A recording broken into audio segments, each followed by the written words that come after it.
नमस्कार, capital TV देख रहे हैं आप। मैं हूं आपके साथ पूजा।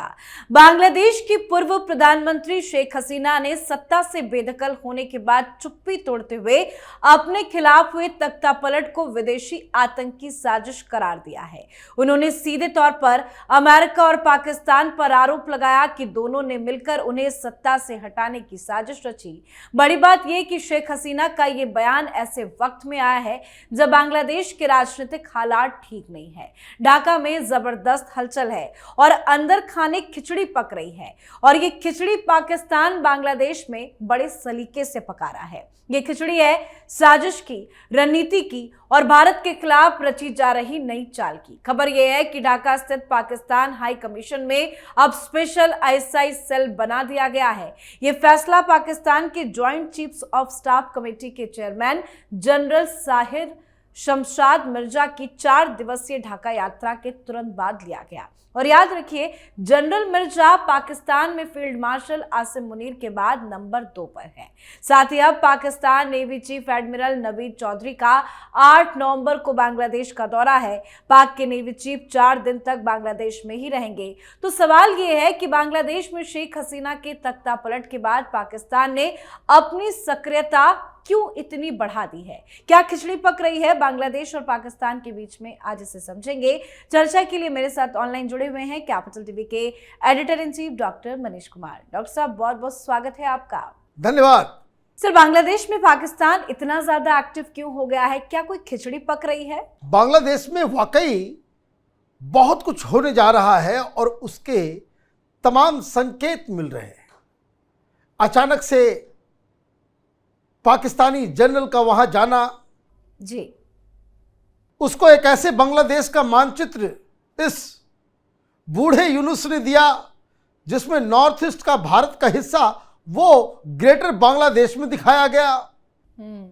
अमेरिकन CIA एजेंट्स, पेंटागन के अधिकारी ढाका में यत्र तत्र सर्वत्र दिख रहे हैं।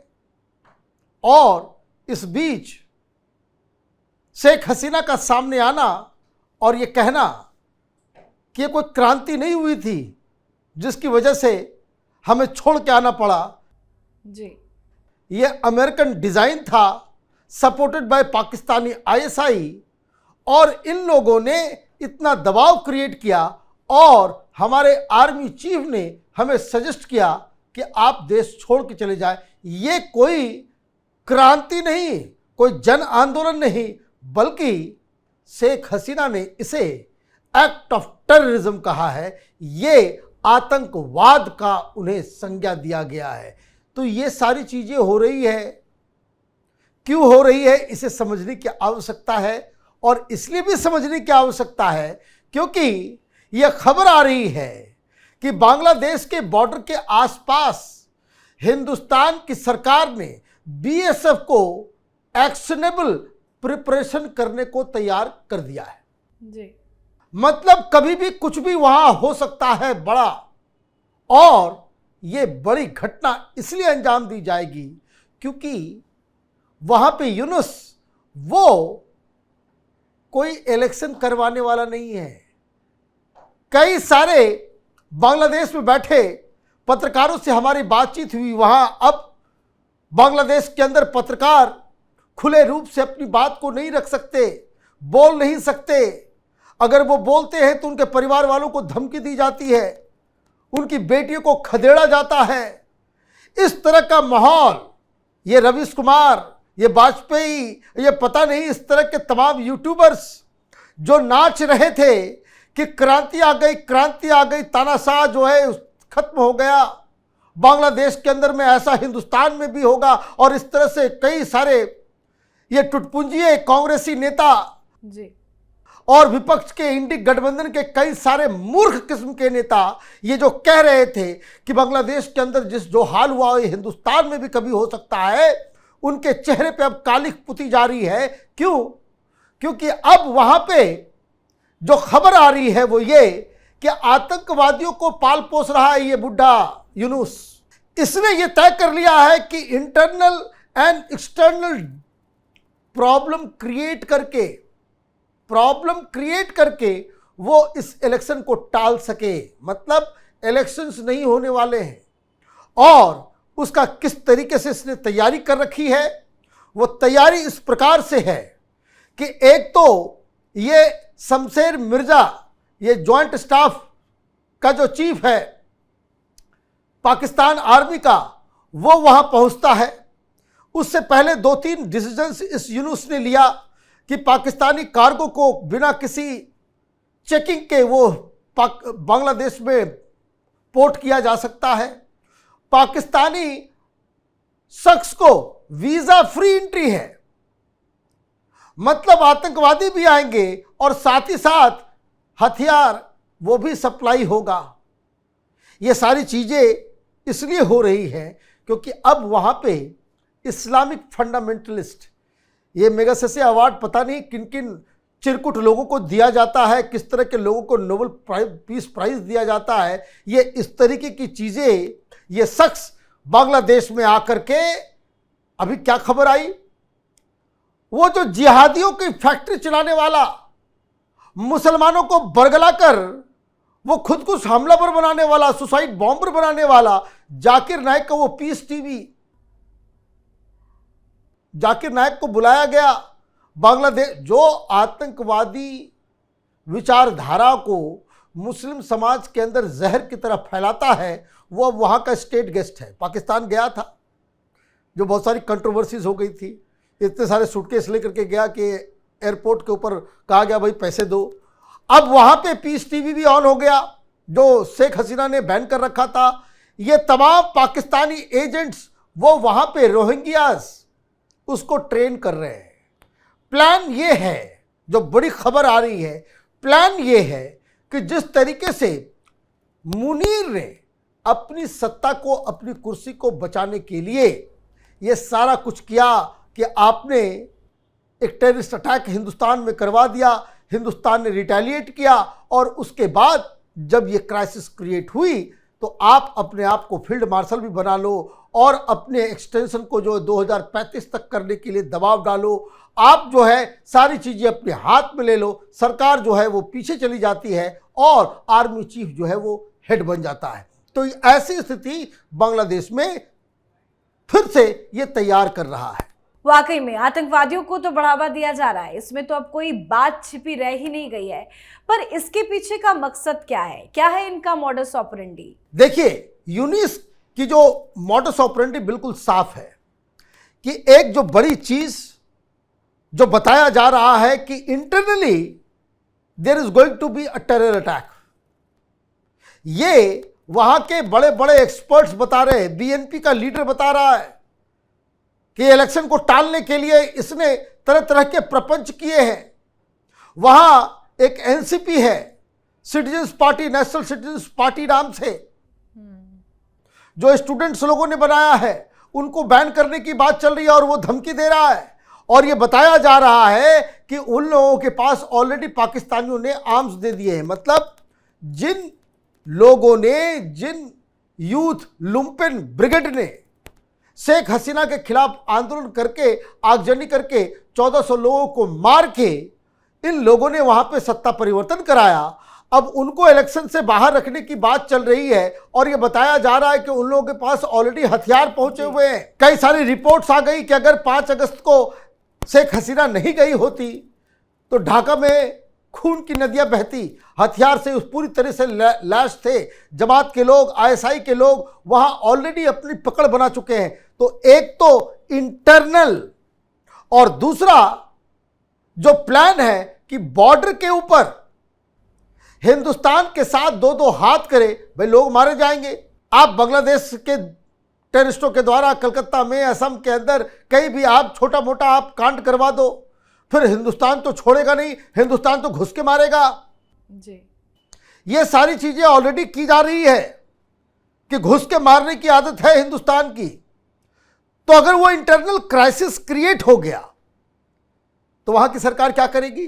वहां की सरकार ये कहेगी कि अभी चुनाव के लिए वक्त नहीं आया है। यही टेक्निक है। और ये बांग्लादेश के तमाम पॉलिटिकल पार्टी, जो बड़े बड़े सीरियस पॉलिटिकल पार्टीज हैं, वो लोग ये कह रहे हैं कि ये सारी तिकड़मबाजी, क्योंकि ये तो अमेरिका का पिट्ठू है, उसकी कठपुतली है अब आईएसआई के और चाइना के एजेंट्स के हाथ में वो खेल रहा है। तो ये एक बड़ा डेवलपमेंट हमारे हिंदुस्तान के लिए चिंता का जो विषय है कि ईस्टर्न बॉर्डर के ऊपर भी इन पाकिस्तानी चूहों ने एक अलग तरीके का साजिश रचने का काम किया है।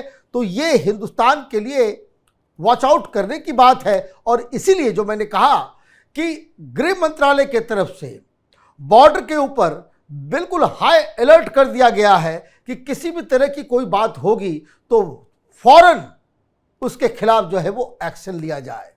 सर, ऐसे में तो भारत चुप नहीं रहेगा, ये तो पॉसिबल है नहीं। क्या है भारत की अब रणनीति, क्योंकि अजीत डोभाल भी इस मसले पर बड़े एक्टिव नजर आ रहे हैं, क्या है उनका गेम प्लान? देखिए, डोभाल साहब की पूरी नजर है, नजर नहीं होती तो आप ये समझिए जो प्रधानमंत्री मोदी के खिलाफ जो असैसिनेशन अटेम्प्ट, उनको मारने की साजिश जो रची गई CIA के एजेंट्स के द्वारा कि चीन के अंदर प्रधानमंत्री मोदी के ऊपर हमला हो, वो टेरेंस जो CIA एजेंट ढाका के होटल में मारा हुआ पाया गया। तो इसका मतलब ये है कि हिंदुस्तान की एजेंसियां जी हर चीज के ऊपर नजर रख रही है। अब सबसे बड़ी समस्या और सबसे जिसको कह सकते हैं कि मुसीबत की बात इस यूनुस के लिए ये है कि उसके इस सारे प्रपंच के अंदर आर्मी वो शामिल नहीं है। आर्मी का ये साफ साफ कहना है कि कोई बड़ा डिसीजन आप नहीं ले सकते, बड़ा डिसीजन लेना है तो चुनाव लड़के जो यहाँ पे लेजिटिमेट गवर्नमेंट होगी वही बड़े बड़े फैसले ले सकती है। अब यूनुस चाहता है कि चुनाव ना हो, एक्सटेंड हो जाए। आर्मी और वहां की सिविल सोसाइटी कहती कि ना इलेक्शन कराओ, क्योंकि ऑलरेडी सड़कों के ऊपर इस्लामिस्टों का कब्जा हो गया है, जमात वालों का कब्जा हो गया है जी। तो डोभाल साहब इस चीज को अच्छी तरीके से जानते हैं कि बांग्लादेश की ये जो सरकार है वो इलेजिटिमेट सरकार है। लोग खुश नहीं हैं, लोग इनसे बहुत ज्यादा नाराज हैं। और इसीलिए जिस तरीके से एक घटना घटी एक बार कि अचानक से आपने सुना होगा 3-4 महीने पहले कि बॉर्डर सिक्योरिटी फोर्स हिंदुस्तान का और बांग्लादेश का, इन दोनों के ऊपर झड़प हुई। हमने मार मूर के भगा दिया।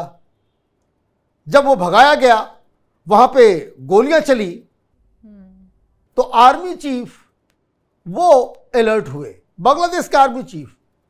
उन्होंने पूछा कि भाई ये किसके आदेश पे आप वहां पे गोलियां चलाए, इंडिया के खिलाफ आपने किसके कहने पे आपने गोलियां चलाई? तो वहां के बॉर्डर सिक्योरिटी के जो डीजी थे उन्होंने कहा कि यह आदेश यूनुस ने दिया था। तो एक बकायदा वो पब्लिक नॉलेज में है कि बांग्लादेश के आर्मी चीफ ने एक बहुत ही हार्ड लेटर लिखा। यहां BSF डिफेंस मिनिस्ट्री में नहीं है, वो होम मिनिस्ट्री में आता है, लेकिन बांग्लादेश के अंदर वहां की जो बॉर्डर सिक्योरिटी फोर्सेस हैं वो आर्मी के अंतर्गत आती है जी। तो यूनुस को साफ साफ कहा गया कि कोई भी इस तरह के काम अगर आपको करना है आप सीधे हमसे बात करेंगे, वो डीजी को आप नहीं कहेंगे। आप यहां युद्ध शुरू करवा दोगे और मरा जाएंगे हम लोग, क्योंकि हिंदुस्तान का जो स्टैंड जो है बहुत ही दूसरे किस्म का है। तो ये जो बांग्लादेश के अंदर पाकिस्तानी, चाइनीज, अमेरिकन, इन लोगों का जो जमावड़ा हो रहा है वो मुझे लग रहा है कि हिंदुस्तान के लिए एक बहुत ही हाई अलर्ट का सिचुएशन है जी। डोभाल साहब की इसके ऊपर नज़र पड़ी हुई है। और यकीन मानिए कि जब अगली बार या 1 सप्ताह 2 सप्ताह के बाद बांग्लादेश से कोई बड़ी खबर आएगी तो ये खबर आ सकती है कि यूनुस को वापस पेरिस जाना पड़ रहा है, क्योंकि सारी चीज़ें एक के बाद एक जो घटनाएं घट रही है उनको अगर आप उन डॉट्स को अगर आप जोड़ेंगे तो ये साफ साफ दिख रहा है कि हिंदुस्तान अब जिस तरह से पाकिस्तान को हमने लाइन रास्ते पे लाया, अगला नंबर वो बांग्लादेश का लग गया है। सर बहुत बहुत धन्यवाद, आप जुड़े और आपने इतनी जानकारी दी, बहुत बहुत धन्यवाद। धन्यवाद। तो बांग्लादेश की राजनीति में इन दिनों हलचल तेज है। अगस्त 2024 में बांग्लादेश में शेख हसीना का तख्ता पलट हो गया। इसके बाद मोहम्मद यूनुस के नेतृत्व में अंतरिम सरकार का गठन हुआ। यूनुस के आते ही बांग्लादेश में पाकिस्तान एक्टिव हो गया। पिछले 11 महीने में पाकिस्तान सरकार और सेना के साथ नेता अफसरों का अहम दौरा भी हुआ है और आने वाले समय में और भी कुछ अहम दौरे होने हैं। आईएसआई भी एक्टिव हो गया है। एक बड़ी साजिश रची जा रही है, पर भारत की नजर बांग्लादेश में बनी हुई है। भारत हर चुनौतियों से निपटने के लिए तैयार बैठा है। तो आप भी अपनी राय कमेंट करके लिखिएगा। देखते रहिए कैपिटल टीवी। नमस्कार।